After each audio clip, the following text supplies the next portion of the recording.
बिस्मिल्लाहिर्रहमानिर्रहीम। अस्सलामुअलैकुम वरहमतुल्लाहि वबरकातुहू।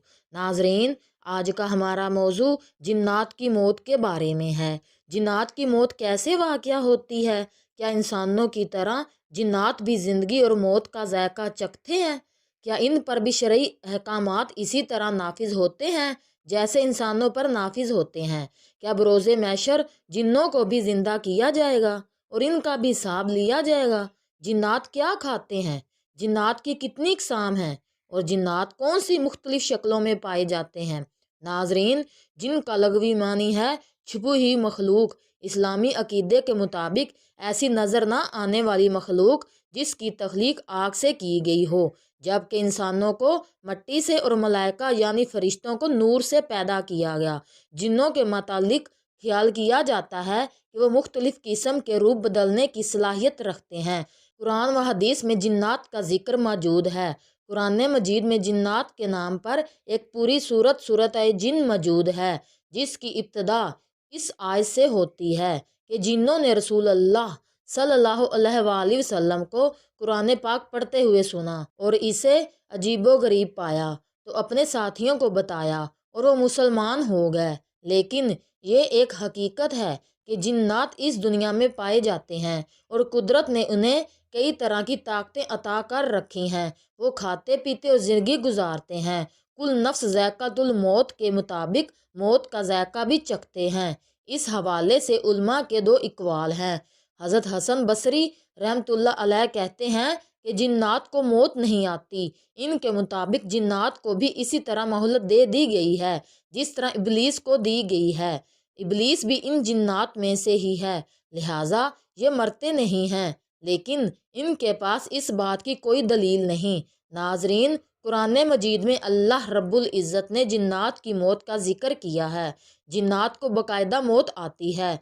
हज़रत अब्दुल्ला इब्ने इब्बास रज़ी अल्लाह ताला अन्हो से पूछा गया कि जिन्नात मरते हैं? तो इन्होंने फरमाया बिल्कुल मरते हैं, मगर इबलीस नहीं मरेगा।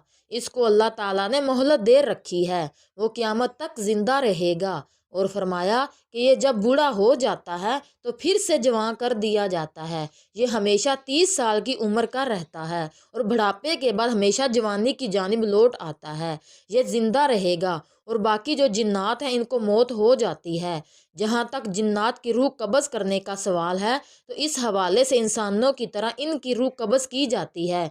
इस पर हज़रत अली अलैहिस्सलाम ने इरशाद फरमाया कि ए शख्स, याद रखना हर नफ्स को मौत का जायका चखना है। अल्लाह रब्बुल इज़्ज़त ने इस ज़मीन के लिए 4 फरिश्तों की ज़िम्मेदारी लगा रखी है कि वो अल्लाह की मखलूक की रूह कब्ज़ करें।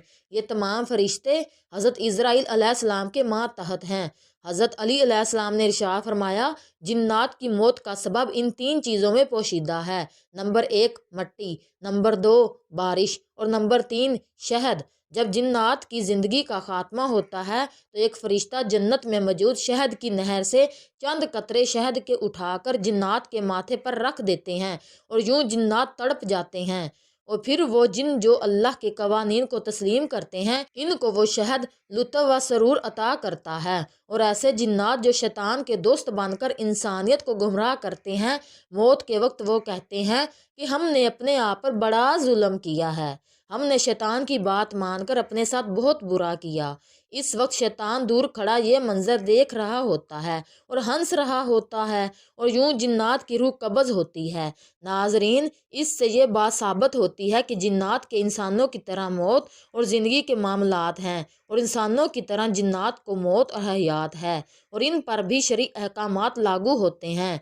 जैसे अल्लाह रब्बुल इज़्ज़त ने कुरान मजीद में इरशाद फरमाया, यानी मैंने जिन्नों और इंसानों को अपनी इबादत के लिए पैदा किया कि इबलीस को आसमान दुनिया पर मुकर्रर किया गया था। इसका ताल्लुक फरिश्तों के उस ग्रोह से था जिसे जिन कहा जाता था और इसका नाम जिन इसलिए रखा गया था कि ये जन्नत के मुहाफिज और निगरान थे और इबलीस भी इनका सरबराह था और मुहाफिज और निगरान था, फरिश्तों का सरदार था। ये बहुत ज़्यादा इबादत गुजार था।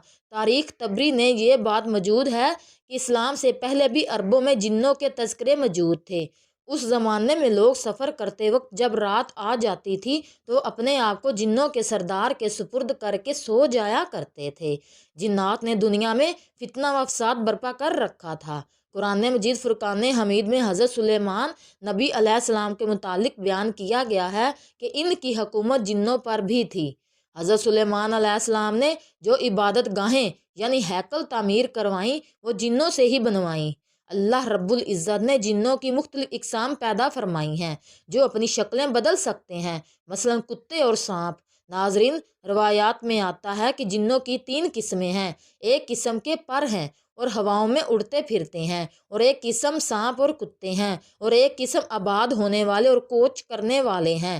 حضرت عبداللہ ابن مسعود رضی اللہ تعالی عنہ بیان فرماتے ہیں کہ نبی کریم صلی اللہ علیہ وآلہ وسلم نے ارشاد فرمایا، میرے پاس جنوں کا دائی آیا تو میں اس کے ساتھ گیا اور ان پر قرآن پڑھا۔ فرمایا کہ وہ ہمیں لے کر گیا اور ہمیں آثار اور اپنی آنکھ کے آثار دکھائے، اور نبی کریم صلی اللہ علیہ وآلہ وسلم سے کھانے کے متعلق پوچھا تو انہوں نے کہا کہ وہ ہر ہڈی جس پر اللہ کا نام لیا گیا ہو وہ تمہارے ہاتھ آئے گی تو وہ گوشت ہوگی، اور ہر مینگنی تمہارے جانوروں کا چارہ ہے۔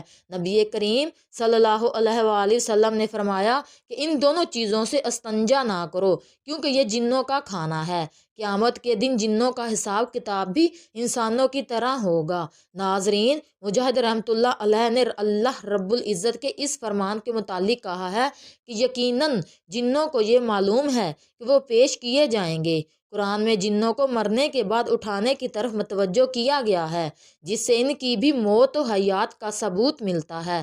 فرمان باری تعالیٰ ہے، اور اے جنات، وہ انسان بھی ایسا ہی گمان کرنے لگے جیسا گمان تم نے کیا کہ اللہ مرنے کے بعد ہرگز کسی کو نہیں اٹھائے گا۔